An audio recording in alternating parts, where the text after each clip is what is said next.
Well, greetings, everyone, and welcome to the Dog Pound. K9 will be joining us shortly, but right now, let's start out talking with one of boxing's greatest historians, uh, Iceman John Scully. Scully, how you doing? I'm good. How you doing? I'm doing good, man. Glad to see that you're back from your trip across the border, and you were successful. Missed you those few weeks there. A lot of stuff happened, some good, some bad. But how have things been with you, and how are things with Arthur after the fight? Good. Well, he went to Russia right after the fight. I think he might even still be there. So he just trying to get his cut healed up and moving on to the next. Um, well, now we also have Canelo doing his thing. We had some good fights this weekend. Possible Tyson Fury fight. A lot of things to talk about, but there was a lot of criticism, which I thought was kind of unfounded. But I think it's more for the publicity than anything else.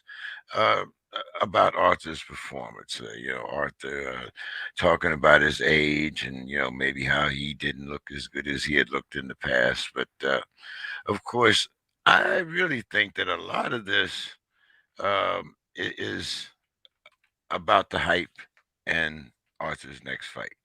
But being there and being the trainer, what did you think about Arthur's performance, and were you pleased with Arthur's performance? I mean, to tell you the truth, I'm surprised that anyone would have anything negative to say at all. I mean, being there, seeing that cut, how horrific that cut was, and this man didn't even let it phase him, like in the least bit. Like his whole focus was, if anything, it made him better. Like he was focused on just getting the job done. I thought he picked Marcus apart. I thought he was patient, and his body punching obviously was brutal. Um, I mean, I don't know who's saying that he didn't look good, but I don't think it's anyone who could beat him. That's for sure. Mhm. Well, now that there's a couple light heavyweight matchups that people are talking about, of course, and well, we just saw Joe Smith Jr. Uh, with his fight. How did you critique his performance, even though that was a guy that stepped in with what, 8 weeks notice, 6 weeks notice, something like that. 8 days notice. 8 days. 8 days. Yeah, Okay. yeah. Um, I mean, Joe, I like Joe. I think Joe's a very hard puncher and everything, but I don't think there's a chance he could beat Arthur. I don't see that at all. Like, he's got the power. You've got to be careful. But Arthur has proven in his last two fights that he's a good boxer. He's not a on your toes Muhammad Ali boxer, but he's a boxer. He's got skills. Marcus Brown will tell you. If Marcus Brown is honest, he'll tell you Arthur is a smart fighter. Arthur is a technical fighter. He does things that you don't see. You have to really be in there with him to really know. Um, I think Joe is an exciting fight, but I can't see him not getting stopped by Arthur. I don't see that at all. I want to talk a little bit about Marcus because uh, very skilled fighter, Yeah. very good fighter, not a dirty fighter. Yep. But in his last two fights, when you look at the cut from on Arthur, you look at the cut Badu Jack. Is this a safety issue? Is this a glove issue? What? Well, there's another fight. It's funny. Right after the fight, we were in the hallway outside this room where they were giving Arthur stitches, and a guy in the boxing community he sent me like four pictures of Brown opponents who all basically had cuts in the same spot on their forehead. It was I could see one guy, maybe two, but it was like four. And Well, I mean, I I knew of two. I hadn't knew about the other two, but yeah, yeah, yeah. I'm pretty sure it was like four. And the thing is, I find as a fighter myself, I find it hard to believe somebody would intentionally, knowing how much it hurts, would intentionally ram their head into somebody else. Like, you know what I mean? Like, I think his style, obviously the southpaw style, and something about his style creates that. But I don't think he's willingly saying to himself, I'm going to bang heads with this guy, because as a fighter myself, I've hit heads with guys, and believe me, it is no it is no picnic. I mean the hardest I've ever been hit as a fighter was by a head. Well, it's bone on bone. I mean, Yeah, yeah, yeah, no, you don't have the protection. So, I mean, yeah, but yeah, I was just, we always talk about styles and how styles make, but if like you said, four, I was thinking of two, but the really horrific cuts and. That we always talk about the scar tissue underneath and things like that. So, have how did thing how when you were talking about him being stitched up, um, yeah. how many stitches did it take? If I'm not to be honest, I thought it was going to be a lot. Like, I thought it was going to be 30, 30 something, because you've heard about cuts, Chuck Wepner and these guys, Right, and they right. had 35 stitches. And as I understand it, it was only like 14 stitches for Arthur, which Well, would surprise you.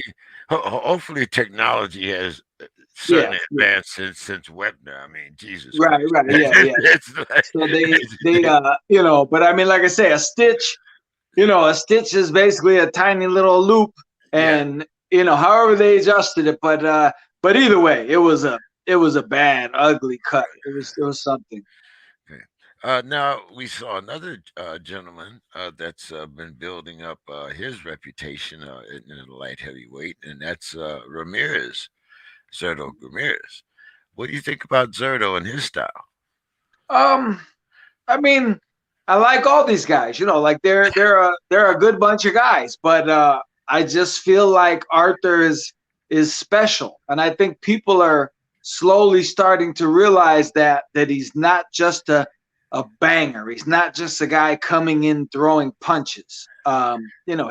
He's technical. He's picking his shots, and I haven't seen anyone that to me, the most dangerous fight for Arthur is Canelo, because Canelo is a very smart boxer. He obviously, is strong.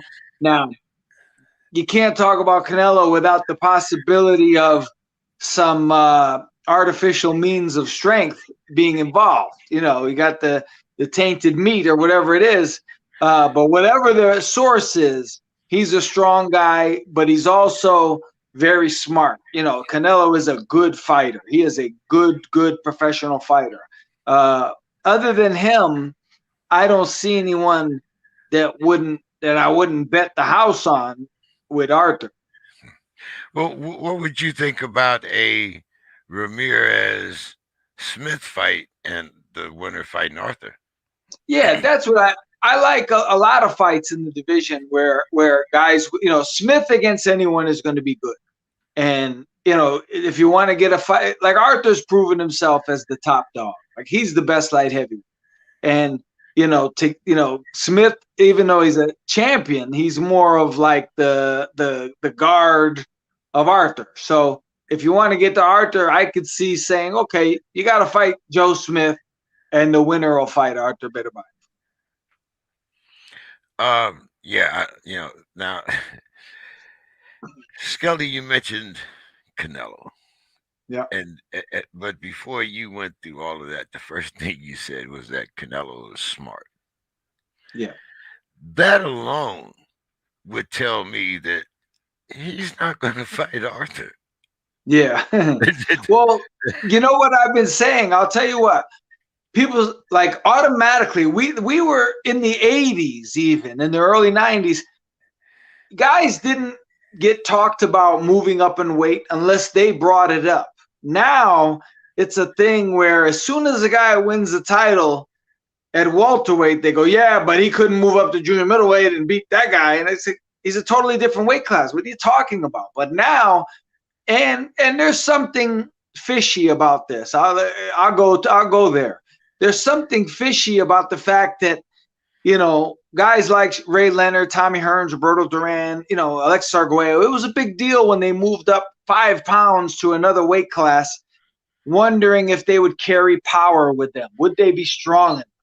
Now, these guys are moving up 2, 3, 4, 5 weight classes, and they're stronger in the 5th weight class. They're knocking everybody out. I mean, it's, you know, I don't know. I don't think if humans have evolved that much in the last 30 years, you know? So I'm, you know, That I never even gave thought to performance enhancing drugs, PEDs. I never even thought about it. But I'm starting to realize, like, there's a lot of people on them, and you know, they're not, you know, like I say, when Arguello moved up, you know, it was like, man, is he going to be strong enough, 5 pounds heavier to beat this champion? Now guys are going up 20 pounds and, you know, obliterating good champions. You know, we humans haven't evolved that much. I think the pharmaceuticals have evolved that much. I would not doubt that whatsoever, Scully. And there's a lot of things that, like you said, you know, guys are moving up 20 pounds, and you know, uh, not only are they seemingly carrying the weight, but like you said, the power. I mean, you know, you know, there's uh, the human body. You know, if you take a track star and you put 30 pounds on him, he's not going to run a 10.5 anymore. Well, you know Yeah. what?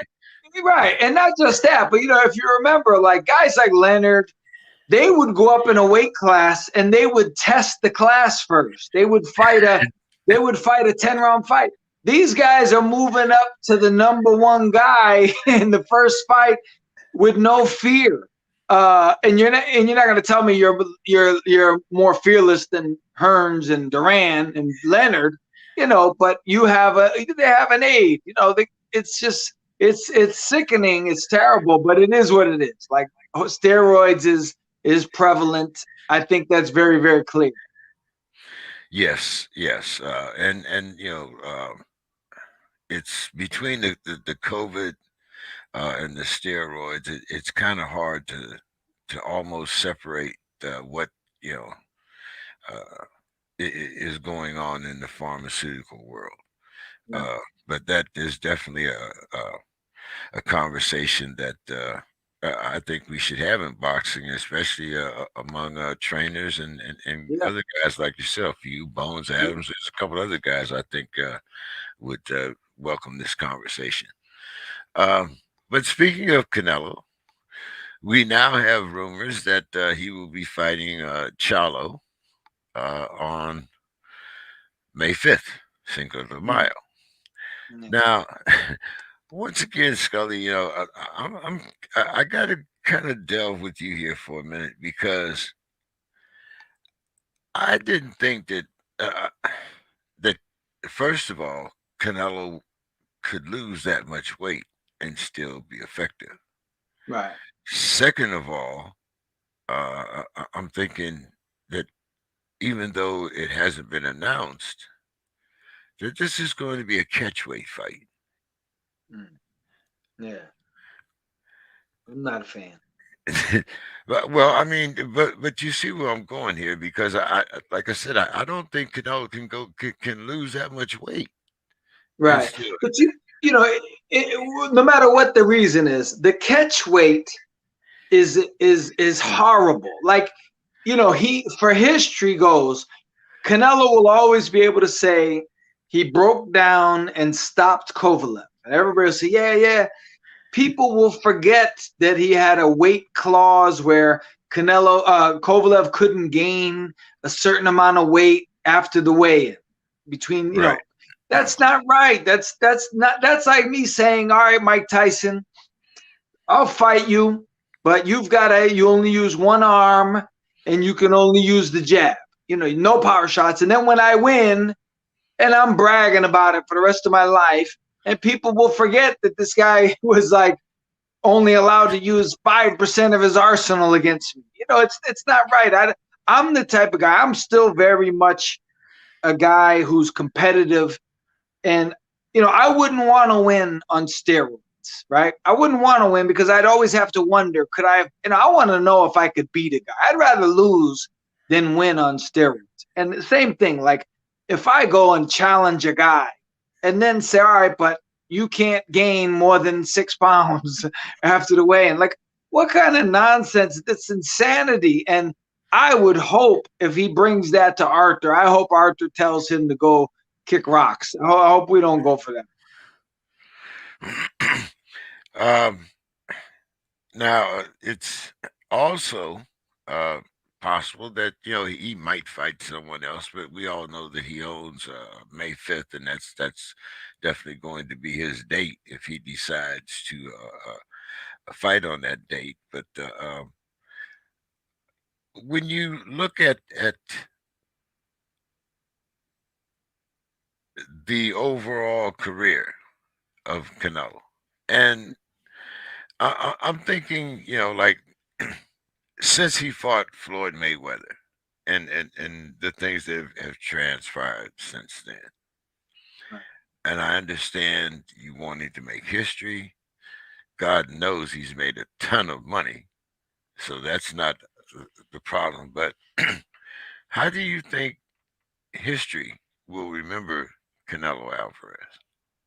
I think very well. I think, like I say, the thing is, people will either dismiss or forget the fact that he made a clause with Canelo and different people, whatever, and not just him, but other fighters as well. Anytime they make a clause, that clause will get forgotten about, and the end result is going to be the end result. That's what people will remember.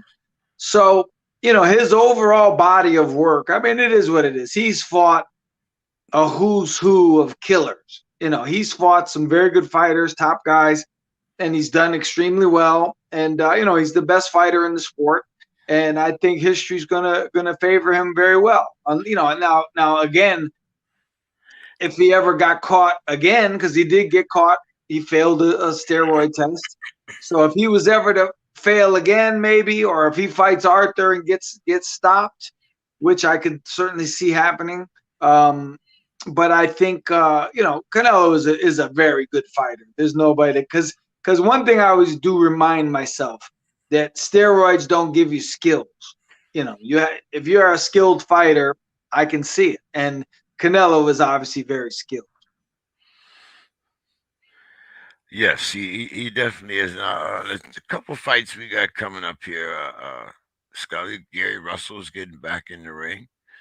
A lot of talk about Gary Russell and the fact that he only fights once every 2 years or whatever it is. But I don't want to give Gary a bad rep because you can only fight who's put in front of you. Right. So, what's your thoughts on Gary Russell Jr.? I think he's showing the way that he's, excuse me, brought along to help his younger brother. I can see a career as a trainer, but do you think that it's not really Gary's fault? I mean, like I said, if you can only fight the guys that are put in front of you, and I don't think that Gary should have to take pennies, in order for him to say that I've had 4 fights this year or 3 fights this year. But what do you think about the overall rap given Gary Russell, considering that as a fighter? I mean, he's one of the best. Yeah, I mean, there's different ways of looking at it. I mean, he's obviously was a very good fighter. I haven't seen him fight in so long. Who knows? We forget. Yeah, well, no, I'll be honest. Like, it's funny, but the other day I saw something where they said he's going to be fighting, and I actually kind of said to myself, like, "Wow, he's still fighting." Like, I forgot about Gary Russell. I forgot. I thought he was retired. He's a good fighter. I think Yeah, he's fighting this weekend. Yeah. right, right. But he's always been a good fighter. You can't take that from him. Uh, but you know, I'm an extreme person. Like I always give an extreme example. Now, if I was a fighter and I wasn't getting fights for whatever reason, I would literally fly to my promoter's hometown to his office, and I would go in there and knock on the door and say, "Listen, man, let's talk this out. I want to fight. Like I want to have a fight within the next 12 weeks."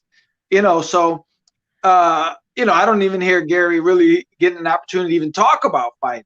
So, and in this day and age, we're in the we're in the social media era. Like if you can't get heard today, you're not speaking loud enough because anybody could get heard today. He's got to get it out there because I don't know one way or the other what he even thinks about his situation. But at the end of the day, money aside, for a lot of fighters have seemed to forget that they're fighters. You have to be active as a professional boxer. Everybody's waiting for the big payday and the big money. Yeah, you know, James Toney was fighting guys like Daniel Garcia and Ricky Thomas, non-title fights in between his world championship fights. He was keeping sharp, working on his skills.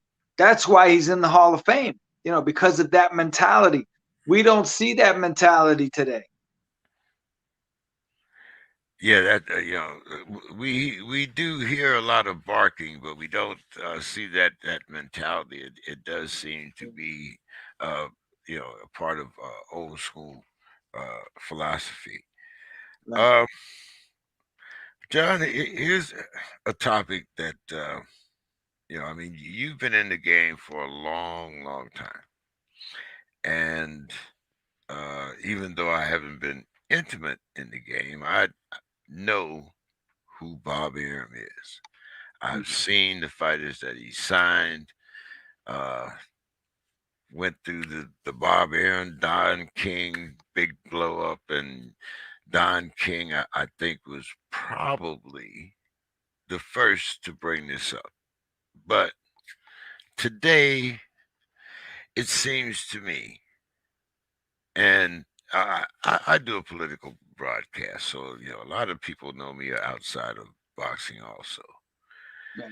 But it seems to me that one of the easiest things to holler, especially when it comes to black and white,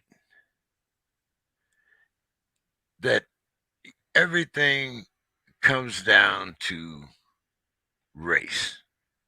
Right. Now, Bob is older than I am, so Mhm. Bob has certainly went through, the period with from the smoking and the boxing matches to the N word being said, whop, dago. I mean, the whole 9 yards. We have went through the whole gambit of Right. political race, political correctness, Mhm. especially if you're someone my age, 75 or older. We, you know, You're so 75? I'll be 75 February 4th. Really? You look like you're in your 50s. Wow. Okay. Yeah, hopefully you might be in Vegas. I'm having my 75th uh, birthday party out in Vegas. When is it? When is it? February 4th. It'll be the day before the Keith Thurman fight. Okay, okay, okay. Oh, Uh, but I'll be out there from the 3rd to the 7th. So okay. I'm spending some time out there. But anyway, my point being is that it's easy to look at guys my age or older, like I said, and refer to it, like, hey, those guys are, they're from the old school and, they don't know any better, this and that. But when I think about Bob Arum, Mhm. Bob has had a stable of great fighters, good fighters, great fighters, and they've been from various racial backgrounds, Right. brown as well as white. Now, I'm not saying that Bob is this humanitarian that looks out for his fighters necessarily, because I think, especially in the early years, Bob looked out for his pockets. He didn't look out for his fighters necessarily. He looked out Mhm. for his pockets. Mm. So I can understand him suing Top Rank for lack of action, or maybe, like he said, breach of contract. But I don't really understand the basis for the racial bias. Yeah. Like I said, you're on the inside, and you've probably known Bob certainly a lot longer than I have, and you fought some of his fighters as well as trained trained fighters that have fought against some of his top ranked fighters. So what's your opinion of this lawsuit? I think there's a lot of dynamics to it. There's a lot of points, right? One is we live in an era, especially like right now today, where if you call racism, it's like it's really scary. It's like nobody Right. wants to get that label. So, it's like it's almost like a mic drop that's not legit. Like you say, "Oh, you're a racist," and then everybody, people will remember that for the rest of their lives. 20 years from now, they go, "Yeah, Bob was a racist." Well, why do you say that? Oh, well, that fighter said it. They don't even know why the basis is. But I do know this. Two things. One is my opinion, and one I know for sure. Like Rashida Ali, who is Muhammad Ali's daughter, she posted a thing the other day all over social media, very, very, very much in defense of Bob. She said, "Listen, I was there during his time with my father.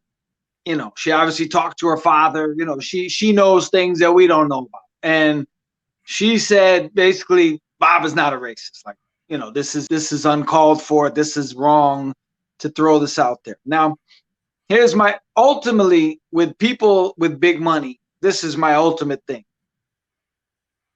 You would have to be a fool not to utilize what you have to make money. If Bob was going to make big money, you'd be fighting. Like you would, he went with De La Hoya. De La Hoya was the guy. He drew the money. I think even if Bob was a racist, I'm sure he isn't, but if he had an African American fighter that could make him De La Hoya money, that guy would be fighting 3 times a year. He'd ask him to fight 4. Please fight 4 times so we can make 100 more million on 4 Saturday nights in a year. I don't know why. What would be the point of not having you fight? Sometimes guys have to take responsibility for their own, whatever reason. Maybe they're not. Maybe there's a reason on their part that they're not fighting, that they're not mentioning. I don't know, but I as an outsider, so to speak, I would think if Bob Arum could make big money off of you, and any promoter, Don King or whoever, he wouldn't. If you were blue with white stripes and could sell $100 million worth of pay-per-view, I think you'd be fighting. Period. Yeah. Uh, like I said, it's not about humanitarianism. It's not about race. It's about dollars and cents. Right. That's And their and job. and Bob Arum boxing is is a above business. all else is trying to make money. His job is to make money. That's his goal. That's his job. If you can make him money, it would be so foolish for someone to go, yeah, I could make him $100 million, but he's biased against me, so he's not going to do it. That's stupid. That's really, really stupid.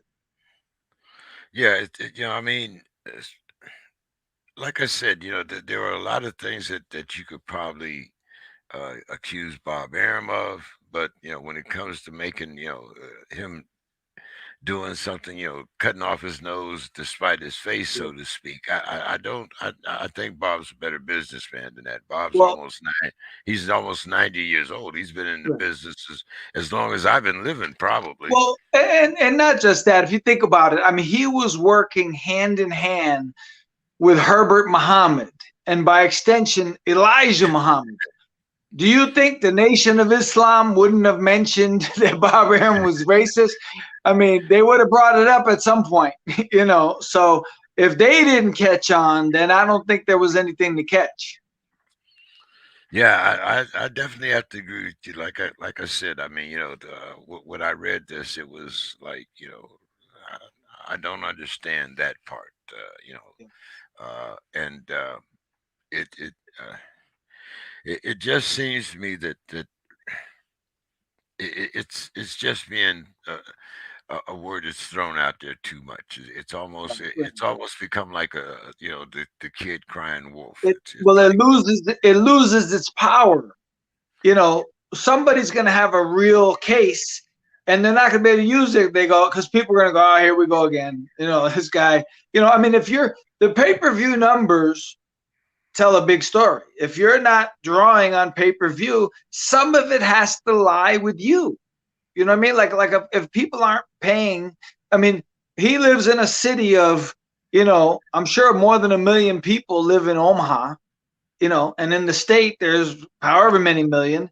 If his own state isn't putting out 1 million buys, just Nebraska on its own, if they aren't spending 1 million buys, then it must be something with you. You know, you can't. Bob can't go to Omaha and promote you. You're supposed to promote yourself. You know what I mean? You're supposed to be doing signings at local schools. You're supposed to be in the parade that goes through downtown Omaha. You're supposed to do an ad for a local car dealer. You're supposed to, you know, your manager has some input in how big of a star you become. It's not just your promoter. Bob Arum's got 1 million guys he's got to worry about. He can't just worry about one guy.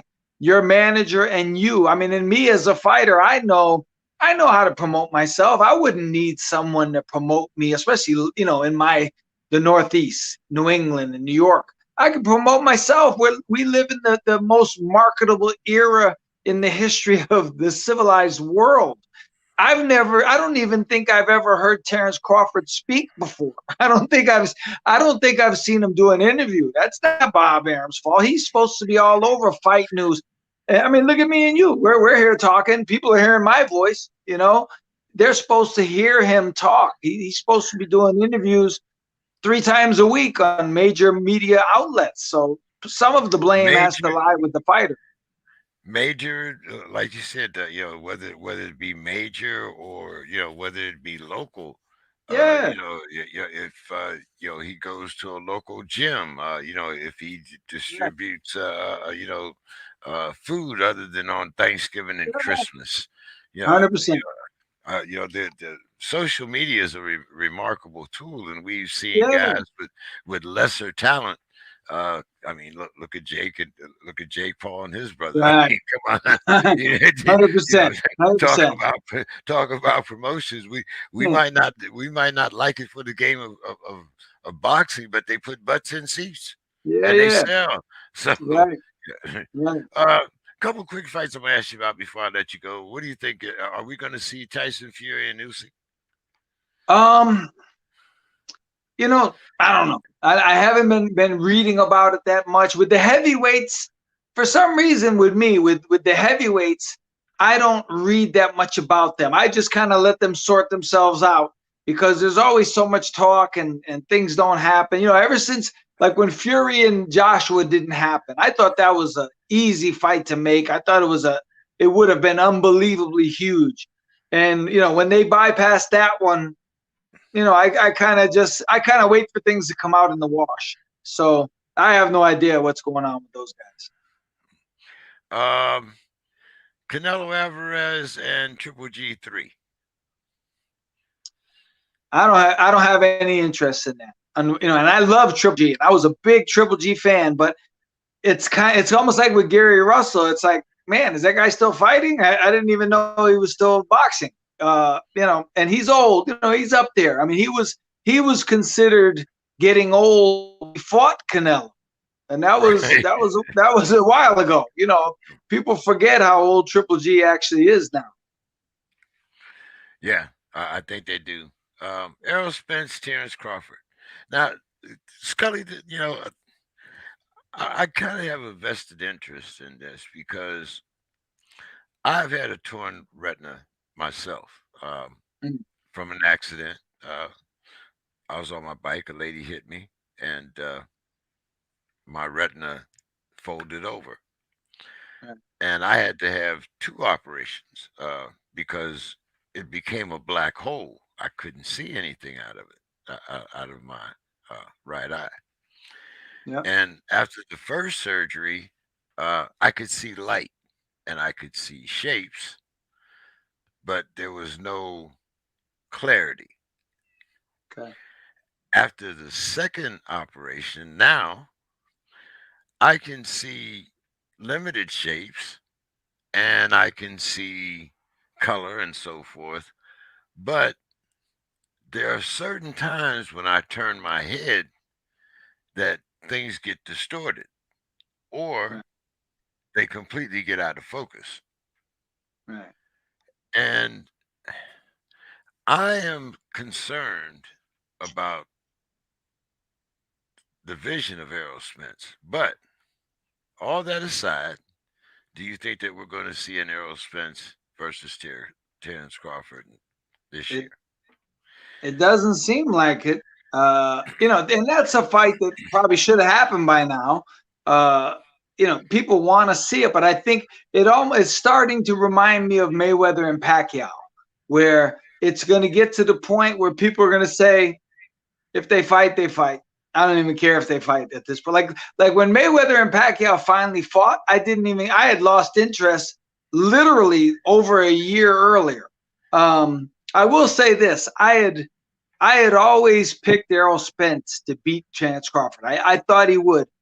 Now I'm not so sure. The way everything has happened and unfolded, and I'm starting to pay more attention to Terence. Uh, I would if I had to bet right now, I would go with Terence Crawford. Um, Anthony Joshua and Deontay Wilder. You think we might see that fight made this year? Hmm. Um, it seems like a fight that could be made. You would think, uh, but and they're two at this point. I think they're two question marks. Like they're both a question mark. They're both a little unstable, um, and they're probably still at the same level in comparison with each other. They're probably not on the level they were, but in comparison to each other, they're probably both still on the same level. So I think it's a good fight. But Wilder, who knows? Wilder might be completely, because I thought he was shot mentally after the first time that he got stopped by Tyson Fury. I can't imagine the second time did him any favors. I wouldn't be surprised if Deontay was totally finished and didn't have the heart for it anymore. That wouldn't surprise me at all. Hmm, okay. David Benavidez versus Jamel Charlo. I mean Jamal Hmm. Charlo. I'm sorry. That's a good fight. That's a really interesting fight. I don't even know who I would pick, to be honest, at this point. I might lean towards Benavidez because of his strength and his size, but I'd have to think about it. But if I was going to bet $10, I'd have to think about it a little longer. Ryan Garcia versus Gravante Davis. Um, I like Ryan. I like him probably more than a lot of people do. I think he's good. Behind all the flash and the nonsense, I think he's good. But Javonte, Javante's strong. Javante's on a like an emotional high, right? He's on a roll. His wave is rolling, and I think it's more his time than it is Ryan's time. Hey, Scully, as always, man, thanks for the knowledge. We appreciate you taking the time out. And hey, what's going on up in New England right now? Any things that we should be looking forward to up there? Uh, There's is there is Demetrius going to fight Andrade? I mean, have you heard any rumors? Anything happening? Nothing. Haven't heard a thing. The pro game has been quiet, but the Golden Gloves is starting next weekend. So we have a Golden Gloves tournament is starting. So the New England tournament, I'm actually this week the Lowell tournament, which is one of the four New England tournaments, is starting. I'm actually going to see Mickey Ward Thursday. He's going to sign something for me that's going to bring in a few $100s for a fighter in need. So I'm going to go meet Mickey on Thursday. So I'll be at the Lowell Golden Gloves on Thursday. Any reunions in the making? We're working on one in Columbus, Ohio in April. Okay. I'm going out there for an event. And actually, Darren Allen, who's a world amateur champion in 1986, him and I fought each other twice in 1988. And the last time I saw him was 1995. So I'm going to have him and Jerry Page, 1984 Olympic gold medalist. Hopefully Buster Douglas, Hilmer Yeah. Kinty, Milton McCrory. I'm going to get a lot of those guys from the Michigan and Ohio area to come in. So April in Columbus, Don't forget Ohio my is happening. boys up. Don't forget my boys up there in Youngstown. Now, if you're going to No, no, Ohio, yeah, yeah, yeah, yeah. No, yeah. I talked to Kelly Pavlik yesterday. Yeah, I got him going. Yeah. All right. Yeah, you can't mention Ohio without mentioning Youngstown in boxing. Yeah, yeah, I'm already on it. We got Sean Porter. We're doing a they're doing a qualifier in Cleveland in April, and I'll be there for that. And Sean Porter's coming in. He's going to MC one of the nights of awards that they're going to give out. Oh man, yeah, Yeah. I still have a lot of family in Cleveland, so Okay. I'm looking forward. I'm glad to see that boxing is picking up back in Ohio and Pittsburgh and in those places. It's we had a hell of an amateur program, and it would be nice to see that restored. Yes, So sir. hey, thank you so much, Scully, and I'll see you very soon, my man. All right, buddy. Thanks for having me. All right, All man. right. Talk to you later. Bye bye. Yeah. Yes, All sir. right. Be good. Yeah. That was my man, John Scully. Uh, Always good talking to Scully, man. Scully brings us a lot of knowledge and just good information and a lot of good opinions. I see we have a lot of people over here. I'm looking at Adam Sr. and some other people, Arturo Garcia. Uh, I know my man Ito was in there a little earlier.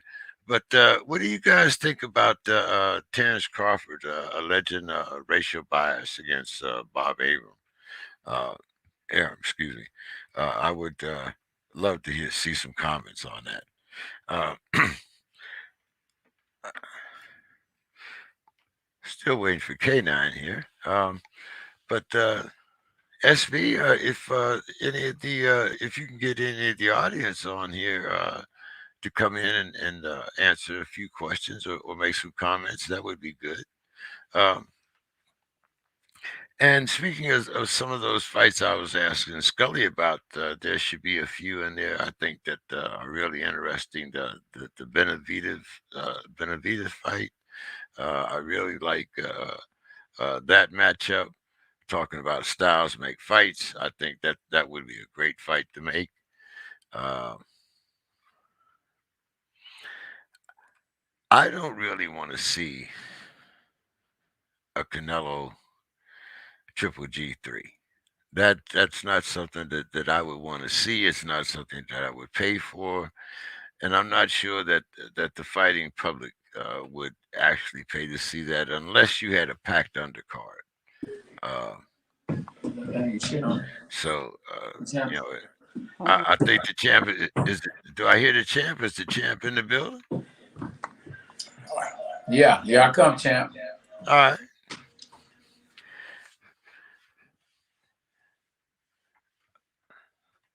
I do think Aram doesn't promote fighters like he used to. Crawford should have fought the top 47s.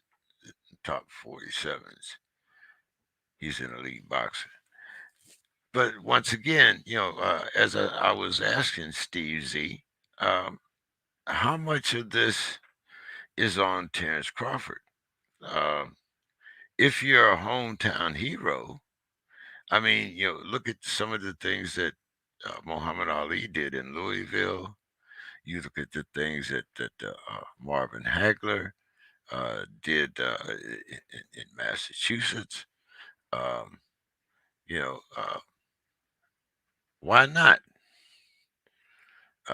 stage an amateur event in your hometown, and you go out and promote an amateur fight? Why not go on your local sports uh, newscast? Um, because no matter how good your skills are, if there's no one to see them, you're not going to get paid. Uh, let's see what some of the other new comments are down here. Thank you so much, Earl. Let's see. I believe it's him not. I believe him not that it matters. I'm from Omaha now. I'm understanding Crawford deal. So no. David Trainer. Mr. Trainer, if you have a shot here and you can copy it down, why don't you get in touch with us?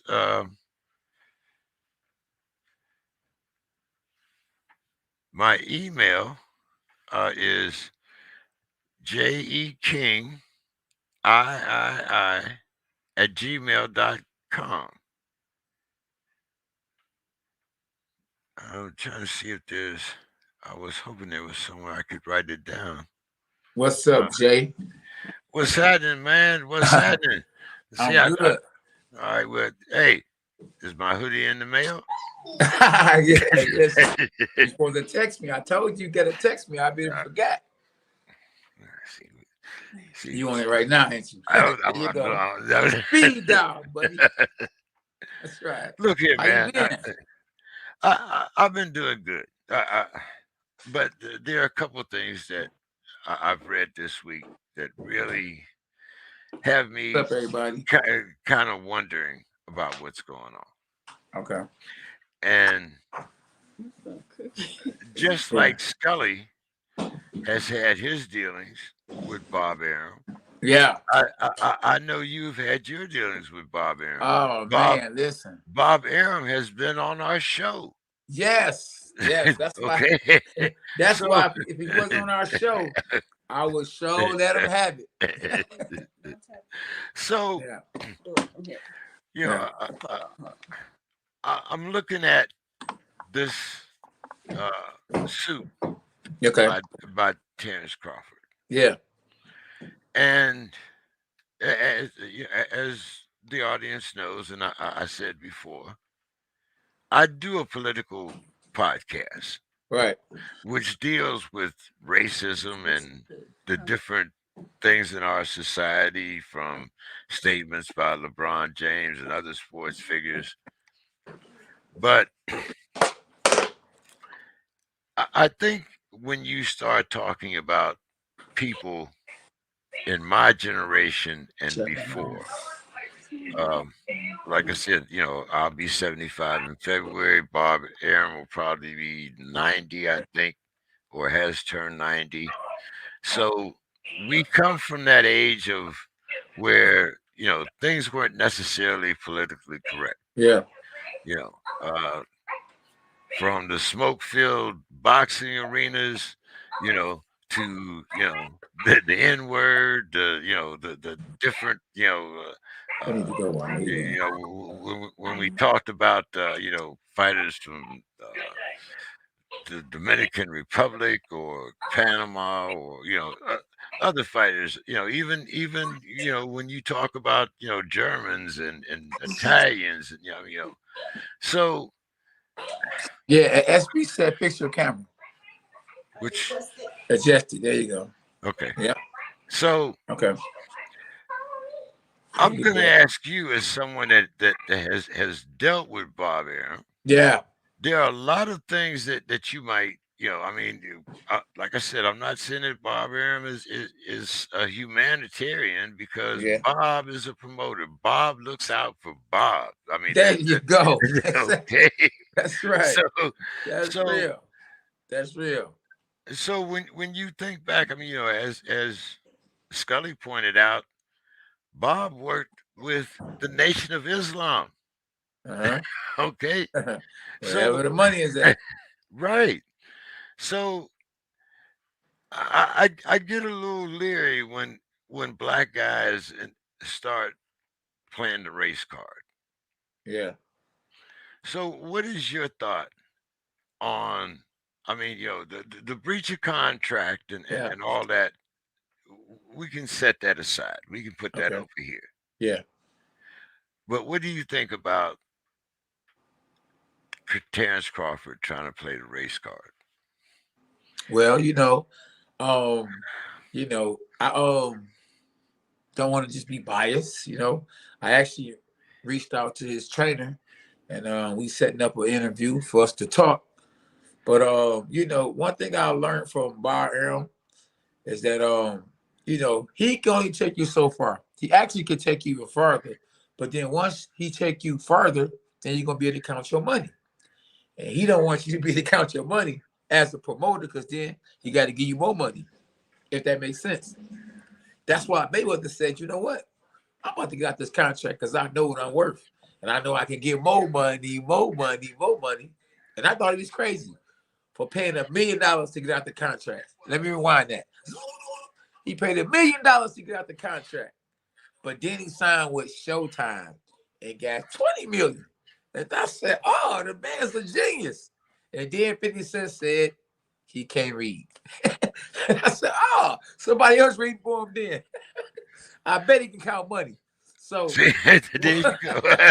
There you go. He, so what I'm he saying, can read. He can read 20 million. He can read oh that. man. Okay. Right. If he can't, I can. Well, somebody read it for him, evidently. Absolutely. Probably his lawyer. Or his wife. Oh, or his ex-girlfriend. There you go. Somebody read it. Maybe his daughter and them. Yeah, so I just know that like I say, he got Mayweather only so far. I mean, he did real good for Mayweather. Mayweather did good with him, but Mayweather said, I want to surpass Muhammad Ali. At least I want to try to pass him. And being with Bob Arum, I'm only gonna go so far. So he got out the contract, man, and he was, I make it rain. And next thing you know, he grossed the biggest high pay-per-view of all time But against he him. never accused Bob of being a racist. He accused Bob of taking his money. Yeah. He accused Bob of a lot of things, Yeah. but he never said that Bob was a racist. Yeah. I mean, different strokes for different folks. I mean, you got to remember, Terence Crawford was loyal to him.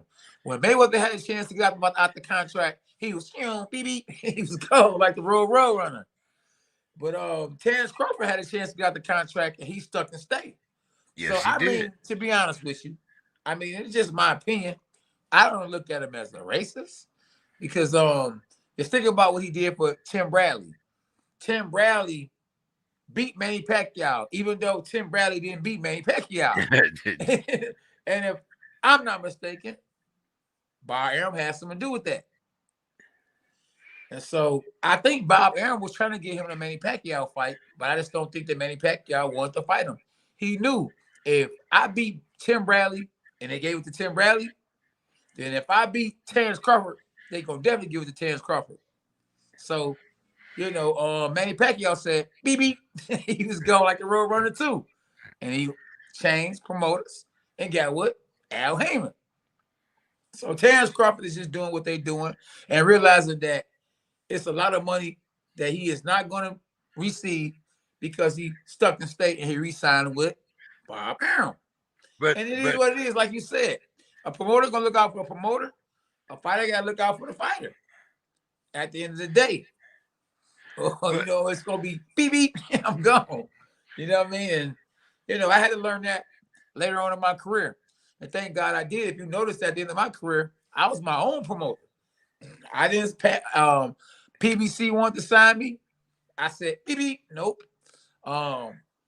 Golden Boy had signed me. They wanted to re-sign me. I said, beep beep. I was gone. I signed with K&M Boxing Global Promotions. So I was able to receive not one check, but 2 checks. So I went straight to the networks instead of me going through Bob Arum or going through Oscar De La Hoya or PBC or Money Mayweather and them or the Zone. I went straight to the people that was writing the check. Or SB went to the people that was writing the check. And we got all of ours. In a fight that I lost against Jamal Charlo, I got the most money I ever got in my career because I was my own promoter. Let me rewind that. So for those that said, man, he beat you up, I'm still winning. I'm still winning. That came down boxing. Yeah. So See, you just got to make the best decisions for you, JK, yes. basically. See, I don't mind, like I said, Terence Crawford getting out of his contract. I Yeah. don't mind him self-promoting. I don't mind any of that. Right. What I have a problem with Yeah. is in today's social climate Yeah. is that if you keep playing the race card, it Yeah. starts to lose its value. And we have enough other social problems rather than to try to influx this Yeah. into the boxing community. Yeah. That's my take on that. Absolutely. Um, Yeah. Scully and I talked about a lot of fights, Yeah. and a couple of them, I'd like to go over with you. And the first one, do you think? And I'm talking about this year, 2022. It's just January, the middle of January. Yeah. Do Yeah. you think that there's a possibility of a Deontay Wilder Anthony Joshua fight? No. I don't think Anthony Joshua wants no part of Deontay Wilder. Now, Deontay Wilder kryptonite could just be well as Tyson Fury. So that probably is the only person that could beat him in the heavyweight division. But excuse me, Anthony Joshua isn't in and out like Tyson Fury, and he's not as tall, not as big, and he doesn't have a trainer that he trusts. Last time I looked, he's going to let everybody in the world know who his new trainer is. And if you're looking right now, Anthony Joshua, wherever you're at, I'm available. But yeah, I don't think it's gonna happen. I think that Anthony Joshua was super happy that Tyson Fury actually beat Deontay Wilder because styles make fights. Joshua got a better chance at beating Tyson Fury than Deontay Wilder because he don't move his head enough. He's not as fast. He's not as athletic. He doesn't move in and out. I mean, we haven't saw Tyson Fury, somebody like Tyson Fury in a long time. I'm not saying he Muhammad Ali, but he floats like a butterfly and kind of stings like a bee. But he's not Muhammad Ali. He has his own style. And to be 6'9" and can be to do the things he do, he throwing cats off beat. So Joshua don't want no parts of Anthony Joshua. I mean of Deontay Wilder. So, we can cancel that fight. You know what I mean? If he had no choice, just think about it. He had a chance to fight Deontay Wilder, but he threw a slave deal out there. Now, we want to talk about slave deal and racist. Even though they both black, it was an NIGGA. It was an NIGGA move. He was like, look, man, listen, you take 70. No, I'll take 70.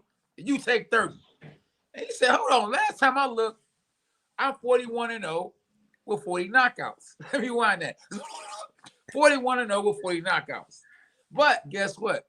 The big draw, and I ain't talking about some John Wayne, the big draw was who? Anthony Joshua. Because he got what behind him, James? Tell me. A whole country. A whole country behind him. So he was the A side. Even though punching wise, the A side was Deontay Wilder. But the fans, the people in the city in America, said they don't support like United Kingdom, like overseas, like Pakistan, The people over there, you know what I mean? And I'm not, man, the people will blow themselves up and blow you up all for their country or for whoever they say they did it for. Just think about it. They did that stuff, man, on the 911. They said they did it for their country or for their people or for somebody. I ain't gonna say to somebody, but they did it for their country. So people, man, they die for their country, you know. I'm telling you. Well, I'm glad you mentioned the country because there's another fight that I thought was very interesting, and it involves two countries, and neither one of them is the United States. Okay. Tyson Fury versus Usyk. Usyk, yeah. Here's another man with a country behind him. That's true. That's true. And if they fight in London or Wimbledon, or if they fight in a UK site, this is a big money fight. That's true. That's true. But it's not going to be bigger. Even though Anthony Joshua done lost two fights. It's not going to be bigger than Anthony Joshua versus Tyson Fury.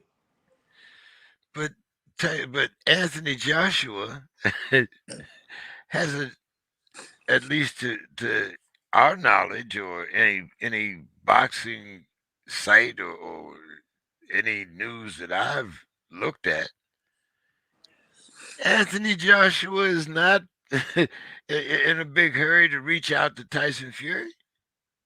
No, he was. Remember, they was trying to pay. Yeah, he Tyson was. Fury and Deontay Wilder some money to step aside. But then Tyson Fury kind of told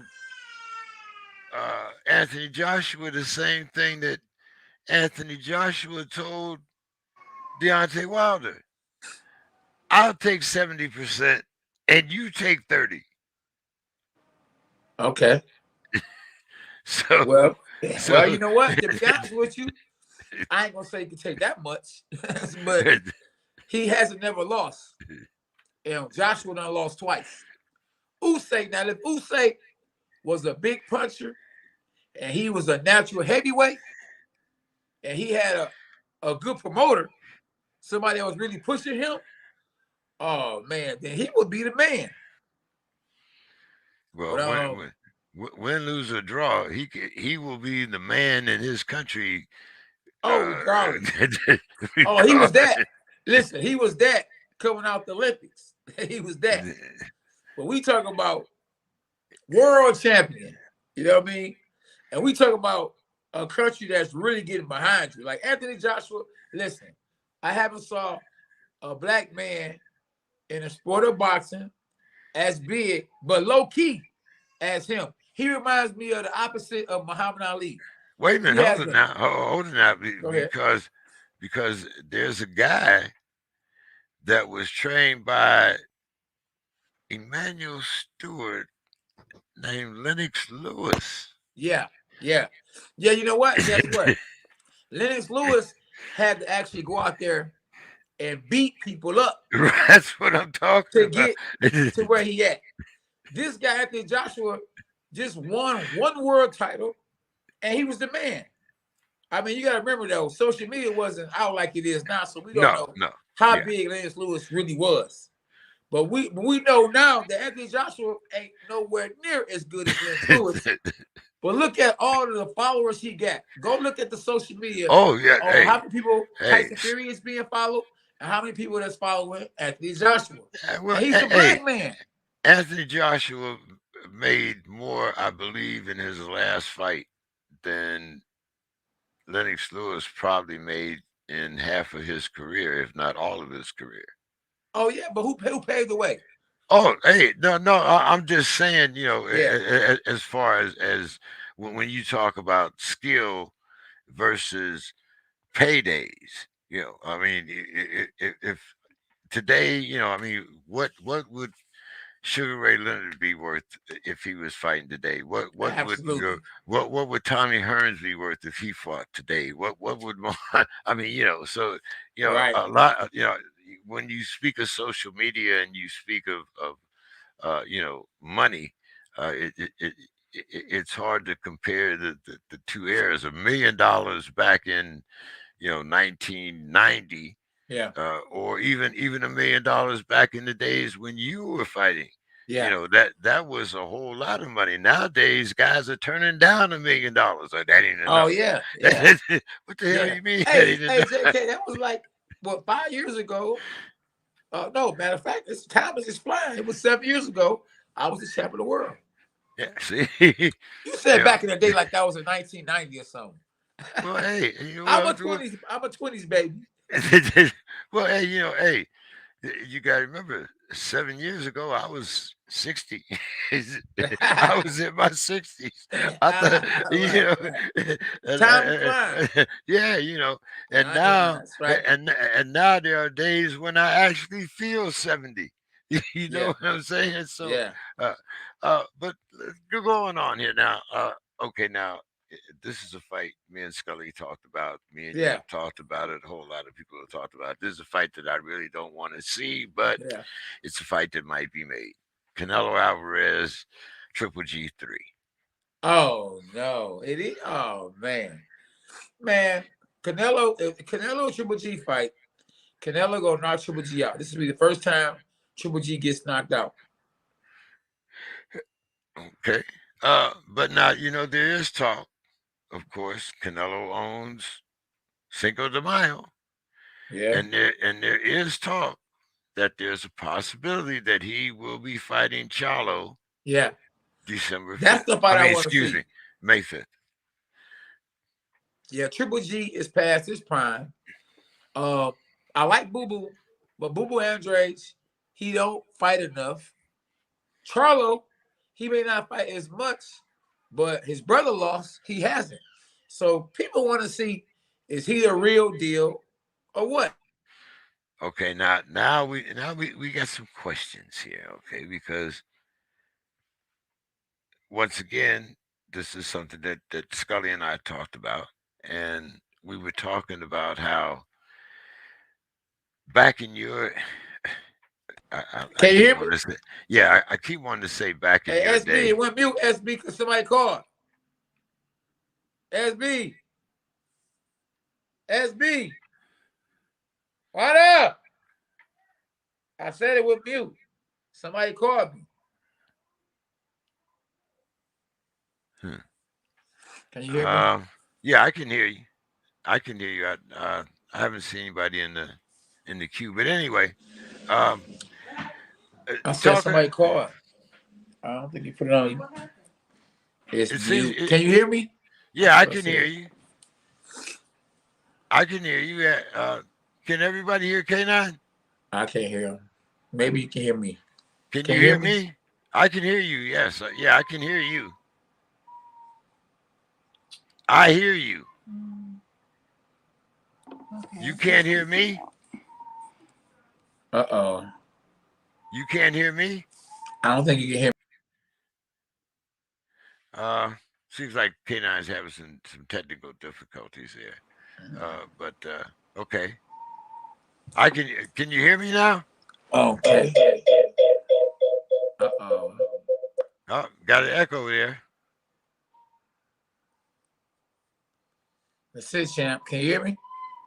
Yeah, I can hear you. I They can said hear you you. hear me. But you can't hear him. But I can't hear you, though. Oh.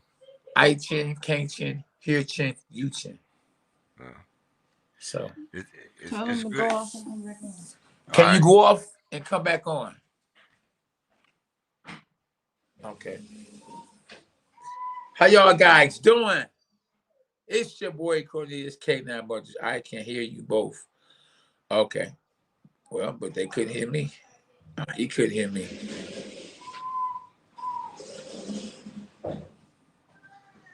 So yeah,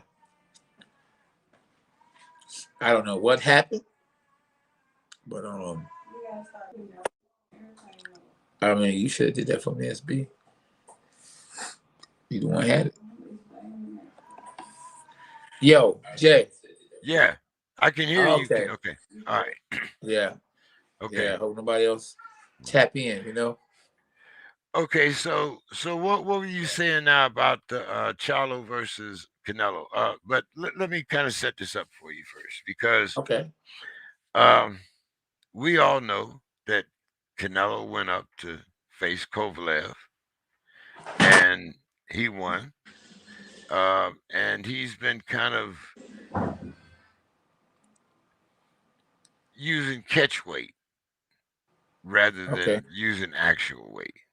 Yeah. Yeah. Now, All right. now, Earl. now, now, Scully and I were saying, Canelo has been caught once, Yeah. and supposedly while he's training out here in San Diego at the Right. House of Boxing, he ate some meat that he had from Tijuana or somewhere in Mexico. But Okay. so uh, I guess the boxing world of boxing fans have kind Yeah. of given him a pass for that. Right. Uh, when he fought uh, Kovalev, he had restrictions on how much weight Kovalev could gain after the weigh-in. Okay. Okay. So That's he smart. so When you the A side, you can do what you want. okay. So we have no we all know that Canelo is a good businessman. He do Yeah. that is no Appreciate it, doubt. David. Yeah, Yeah. that's no doubt there. Okay. But do you think that Canelo can go back down and fight a fighter, like Charlo? I guess what are we talking about here? 158, 160, 60. What are we fighting here? Charlo, 158, right? Yeah. Okay. So we have a fluctuation here of what, 3 weight classes, 4 weight classes? Yeah.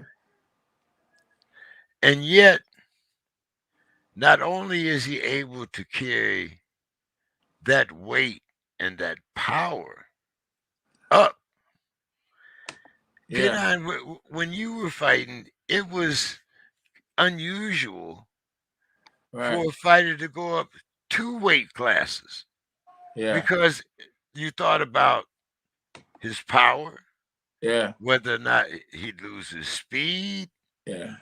all kinds of things. But nowadays, you have fighters that are going, I mean, like just like that, they go up 4 weight classes, Right. carry everything with them, the speed, the power, the whole 9 yards. Yeah. He the smartest fighter in boxing right now. He know We're who to not fight, talking. We're not talking about being when to smart, fight. though. We're not talking Huh? about being smart now. We're talking Well, you about. gotta be smart. Well, okay, you got to be smart, but I want you as a fighter Yeah. to kind of explain to me All right. because like I said, I'm one of those old guys like Bob Arum, Yeah. and I want to know how a fighter can go up 4 weight classes, Yeah.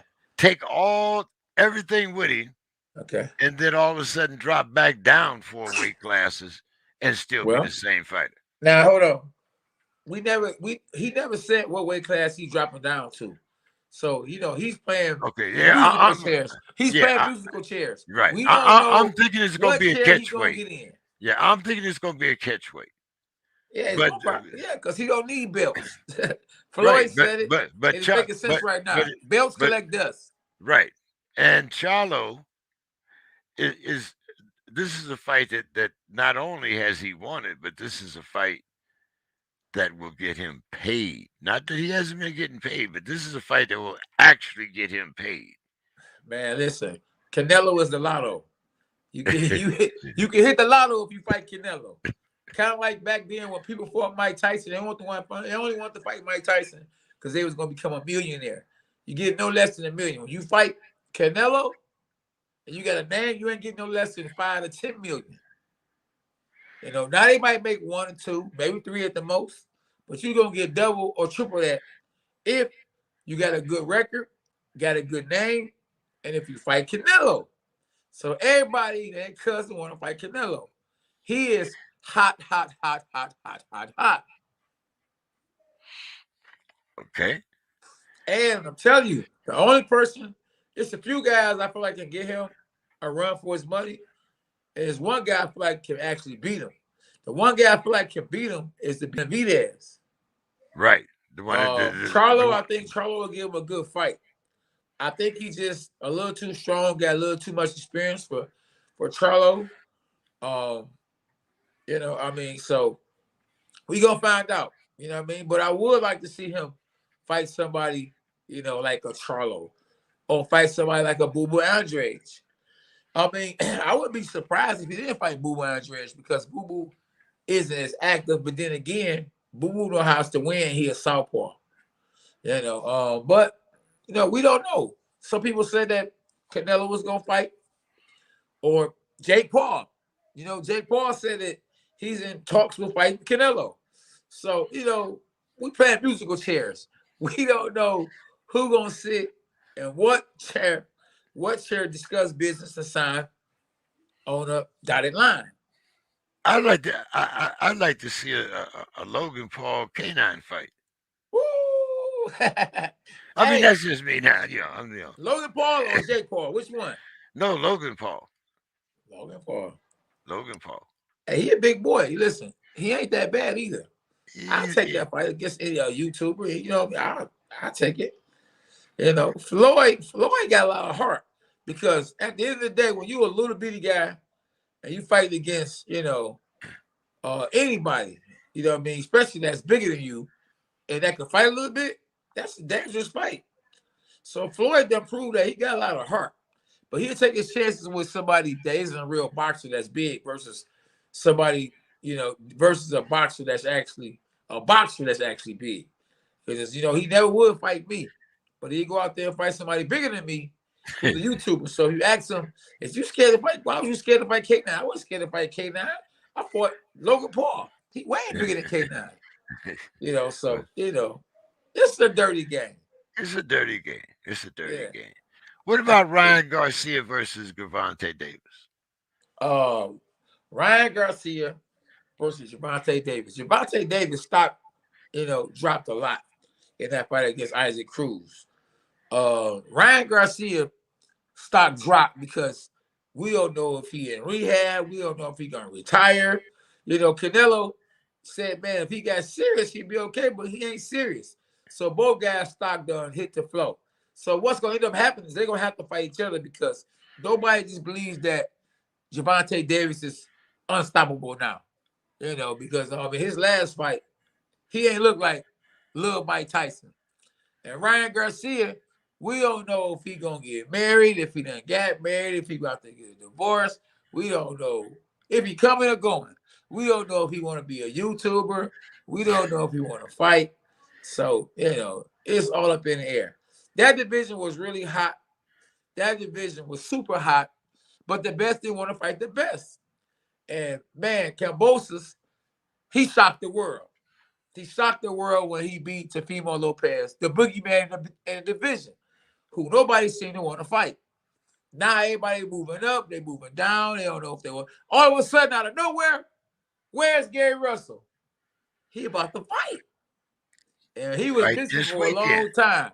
I think he was in Miami. He was missing in action. But now he's back, finally. He was training his brother. Absolutely. But you the champ of the world. Why is you training your brother when you actually the cash cow of the family? You a world champ. And hadn't fought, I believe, in 2 to 3 years as a world champ. That lets you know the boxing is dirty because if I don't fight as a world champ at the time that I was supposed to fight in the 9 months, they would strip me so quick. I'm talking about without a pole. They gonna strip me. And we don't want that.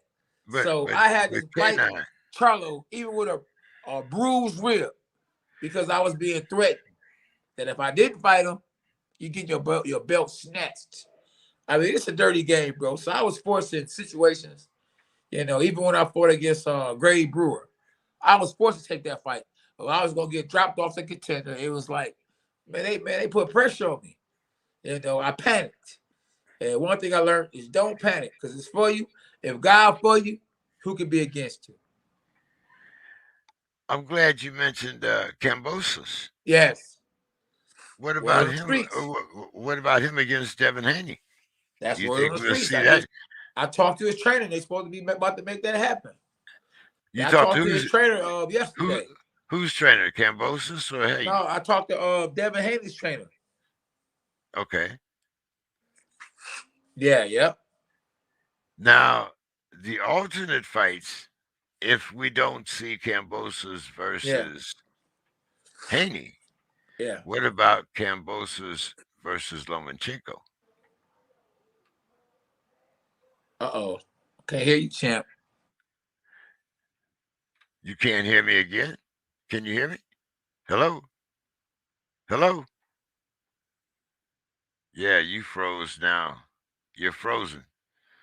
K9. Yeah. Yeah, Okay. it Okay. was round and Yeah. round we go. Yeah. Round and round we go. So Cambosis versus Lomachenko. Okay, I'm going with Lomachenko. You know, styles make fights.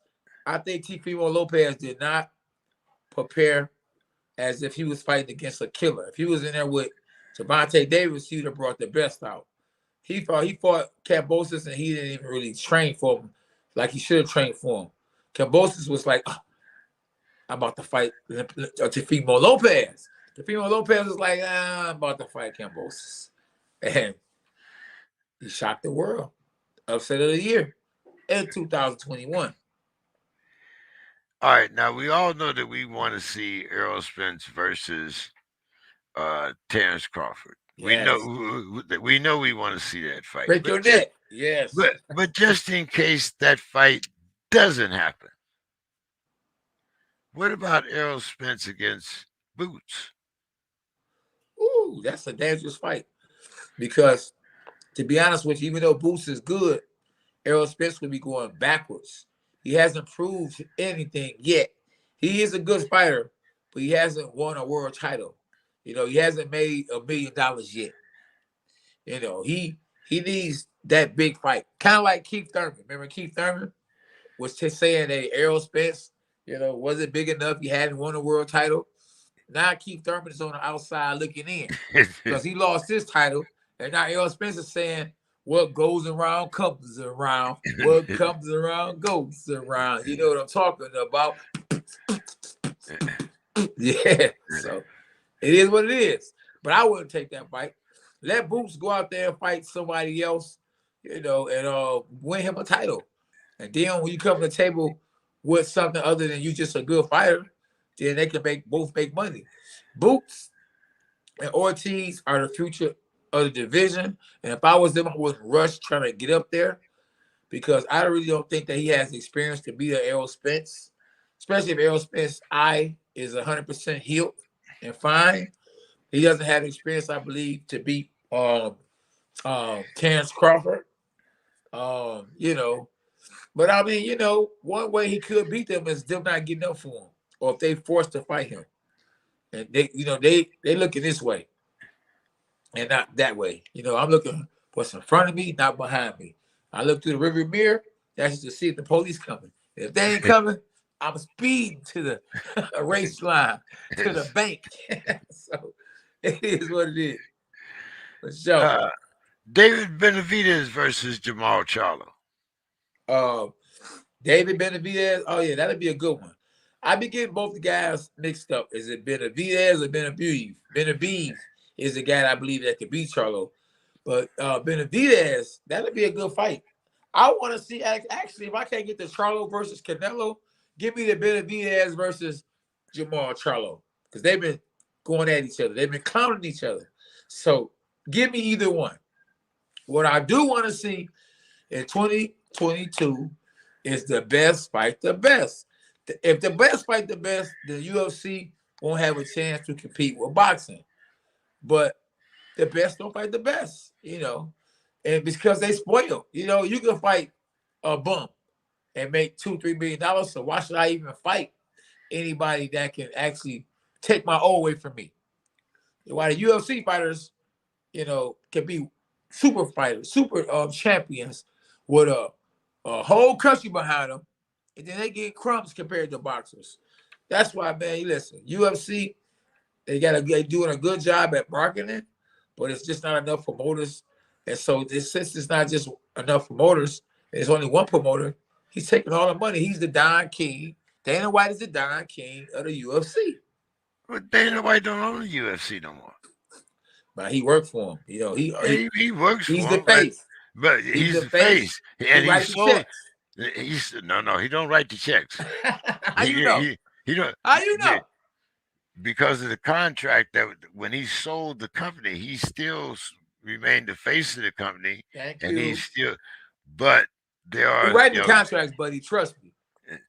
They going through him uh, because he know the business. Like, okay, oh, should we get such? Yes. he knows the business, but that's also the reason why you have guys like Conor McGregor Yeah. and those guys that no longer have to depend upon fighting for the UFC. Yeah. Conor McGregor got a whiskey commercial. Yeah. I mean, there are other fighters, that now, are the UFC is starting to, and I'm not a big proponent of the UFC. I have another gentleman that knows UFC much more than I do. Yeah. But the thing of it is that while the UFC doesn't pay Yeah. as well, what they do Yeah. is what you just spoke of. They Yeah. make sure that it's always the best fighting the best, and it Yeah. doesn't matter. You could have 9 defeats on your record. Yeah. If you match up with a guy that and it makes an exciting fight, UFC is all about the fans and what exciting the fans, even to the point where sometimes it means sacrificing the fighter themselves. I mean, you look at some of the John and some of the other fighters from UFC that have been tossed aside. But K9, Scully mentioned and something that's kind of disturbing to both of us, and that is the use of PEDs in the sport of boxing. Yeah. And one of the things that both of us are kind of apprehensive about is whether or not the testing has become archaic. And by that, I mean that the testing, even though it's meant to be for certain things, I mean, because, okay, to give you an example, um, people that smoke marijuana in the workplace where it might not be allowed, you can go online and you can get what they call masks, which means that marijuana will not be detected in your urine or whatever that they test. Anything except for your hair, of course. Your hair doesn't lie, but anything else you can kind of get a mask for. Yeah. Do you think that this masking process has become more sophisticated within the sport of boxing within the last couple of years? You say mask on. You say mask on. What are you actually talking about? When I say masking, I mean that people are taking performance enhancing drugs. I got you. But they're also using a drug to cover up for the fact that they're using these PEDs. And what I'm saying is, do you think that the process that we use has become old while the process of covering up these drugs has become more sophisticated during the years? I think it's more doping overseas. I think over here in America, they cut down on that. The money over here, it's a little tighter. I went and actually bought some gloves from overseas, Pakistan. Do you know our money over there is way greater? I get Yeah, I get every day on Facebook. I get some type of manufacturer of sports exactly. equipment or somewhere from There you go. Pakistan or one of those Yeah, countries that's what I'm trying to tell you. that's offering you 30 pair of gloves for Right. $35. No, I Yeah. mean, not but I mean, basically, I mean, compared to what a set of grants or a set of, some other gloves would cost you over here. Yeah. Uh, Yeah. and but I also find that a lot of those gloves, after use, they become either uh, dangerous or inferior. By Yeah. dangerous, I mean either you start getting cut by the laces on the gloves, or you have you're able to. Some of them have thumbs. You're able to get poked in the eye. Not I my mean, gloves. Hey, but don't bark if you can't bite. My gloves gonna help you learn how to fight. That's right. For sure. your gloves Yeah. go. Nah. I get okay. Now wait a minute. Uh, come on, I, somebody. yeah, I can go. A bark, a bite, or Your overhand right. now. Your gloves might give a guy confidence to fight, but if Yeah. a guy can't fight, he Oh. can't fight. Hey, He just listen. It must be the shoes. Is it the shoes? It's like, I got those too.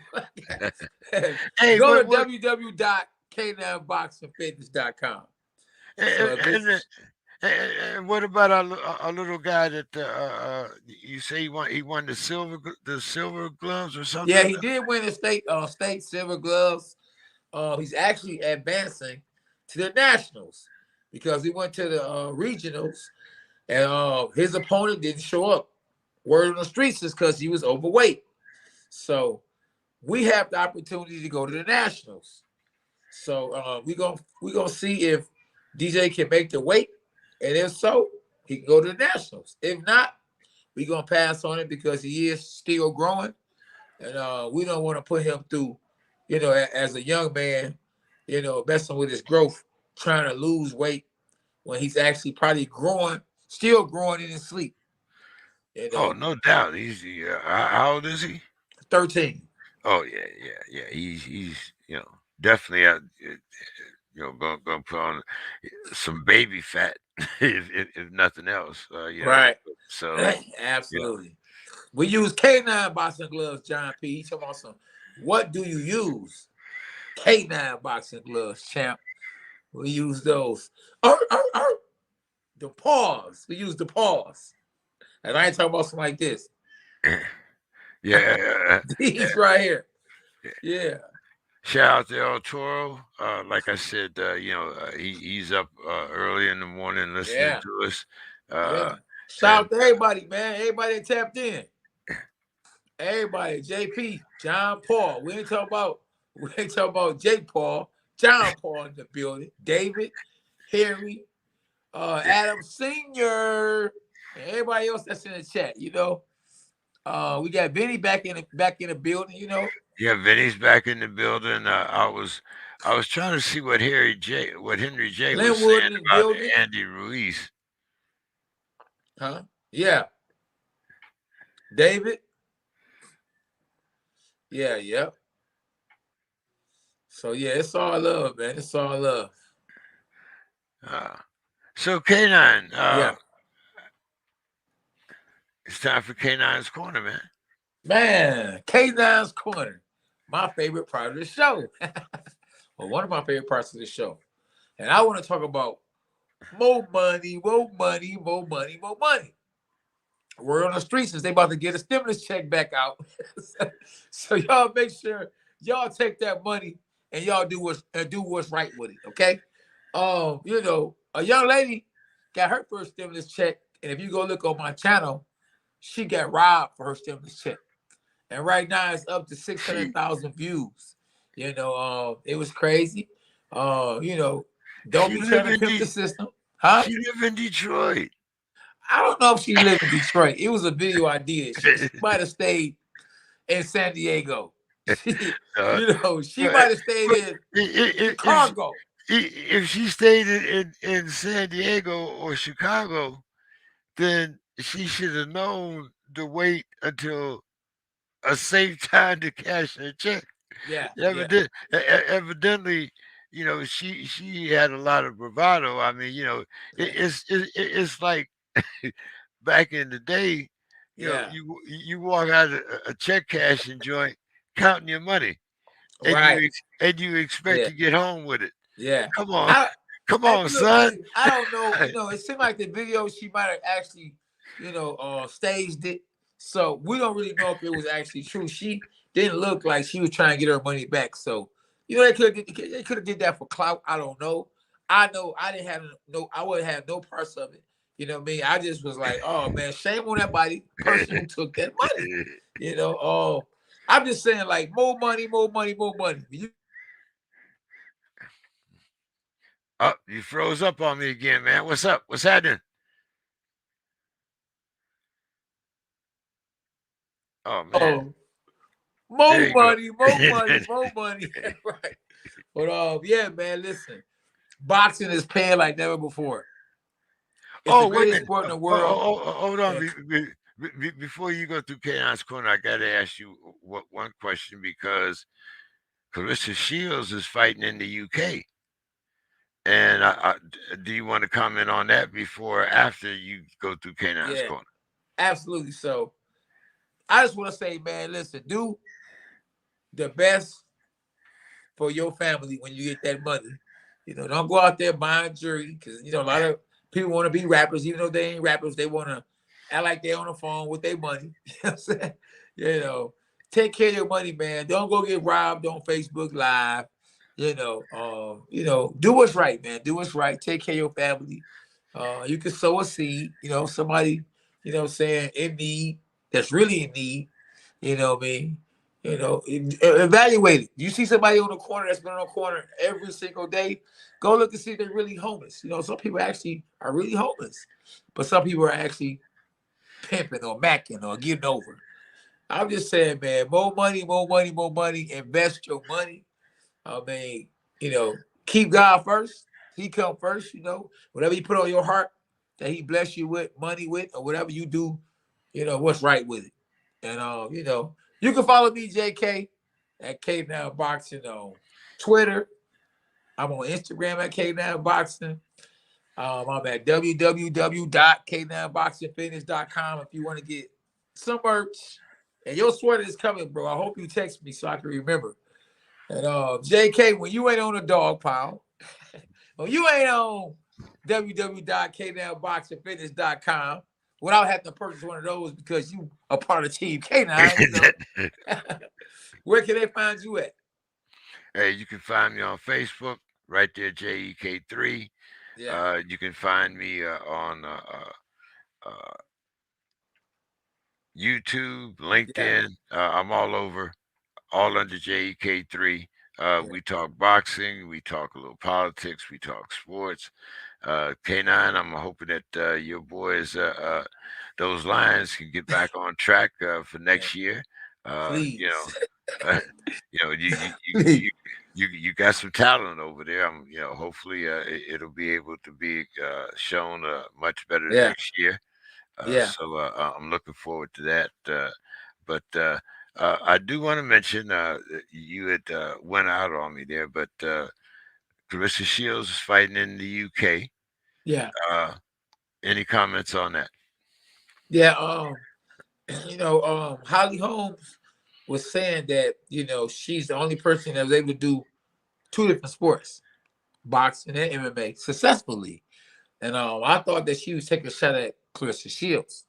And Clarissa Shields actually responded to that and said, I don't think she's taking shots at me, but I think she thinks she was taking shots at her. So she responded.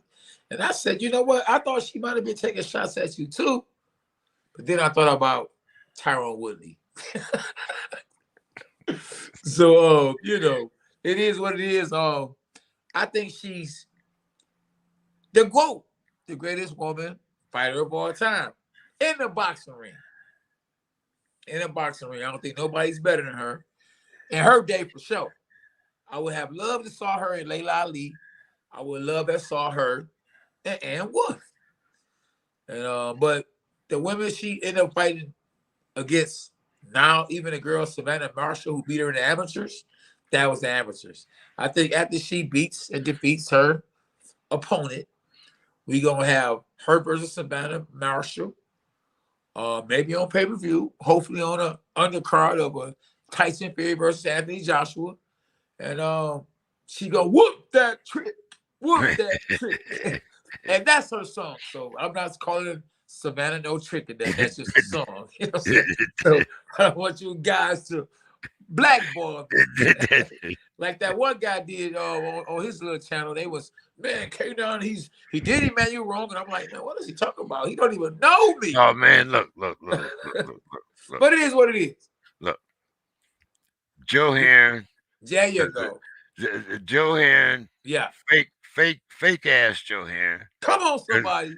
Because I've been knowing him since 2003. Okay. I was introduced to him by Emmanuel Stewart. Okay. I got you. Me and Joe did a show before me and you. Yeah. In fact, I got you. As a matter of fact, you came on the show with me and Joe. Yeah. Okay.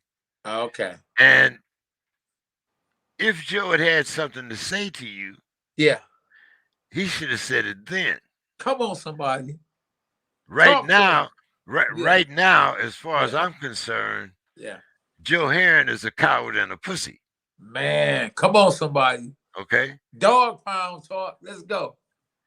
And as you know, I don't mince my words. So so Joe Heron can go on that same show because I reached out to that show on Facebook. Oh, good. Joe Heron can come on that same show. Yeah. And I'll go on there with him. Yeah. Okay. Invite me on there with him. Yeah. If you want to know something about Joe Heron and about the bullshit that he puts out, bring me on there with him. Yeah. Okay. Right. So this is a challenge to anybody that wants to put Joe Heron on their show. Yeah. To talk about you and Emmanuel Stewart. Bring somebody on there that was there during the time. And that was me. Yeah. Okay. That's right. Yeah. So if you want to reach out, JEK3 on Facebook. Yeah. And wait a minute, I'll go one further. If you want to know, if you want to reach out to me, here is my email. JEK3. Yep. Spelled JEKING. That's right. at gmail.com. That's right. Okay. Yeah. If you didn't get it the first time, that's JEKING, JEKING, at gmail.com. And Joe Heron, bring your punk ass on. Anyway. Let's go, champ.